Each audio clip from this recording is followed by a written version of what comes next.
Yeah, Helios really is like that. And I wanted to make sure that you all knew the difference between Helios and Apollo because these are two completely different deities, both associated with the sun, and I wanted to make sure that you all knew why Helios was associated with Rhodes. So, unlike Apollo, who was the god of the sun as well as arts, music, healing, oracle traditions, and a bunch of other things, Helios is a god who is the personification of the sun. So if you took the idea and the concept of the sun moving through the sky and you turned it into a dude, that's Helios. And the easiest way to tell them apart, if you happen to be looking at two statues, one of Apollo and one of Helios, Helios is always going to have a pointy radiant crown, as it's called, because it looks like actual pointy sun rays, like how you would draw them.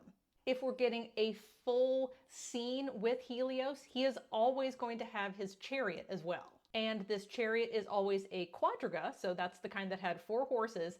And this is the idea that was behind the sun's movement across the sky. It was literally a guy who was the sun in a chariot riding across the sky. Helios always existed in the Greek pantheon, but Helios actually had a bit of a moment later on in Mediterranean history, specifically in the Roman Empire as it went on.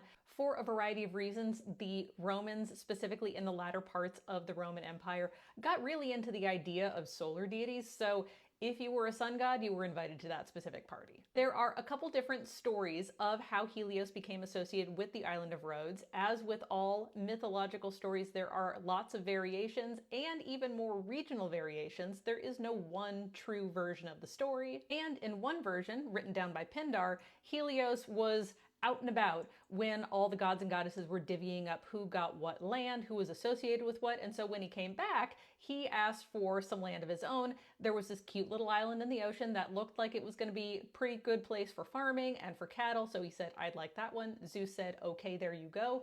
And that was that. And then there's another version of the story where Helios is the one that actually makes the island of Rhodes appear out of the ocean because he moved the water around. In any case, the island of Rhodes has been associated with Helios for pretty much the entire time. That's why they put his face on the coins, and that's why there was a giant statue of him for a period of time in the front of the harbor.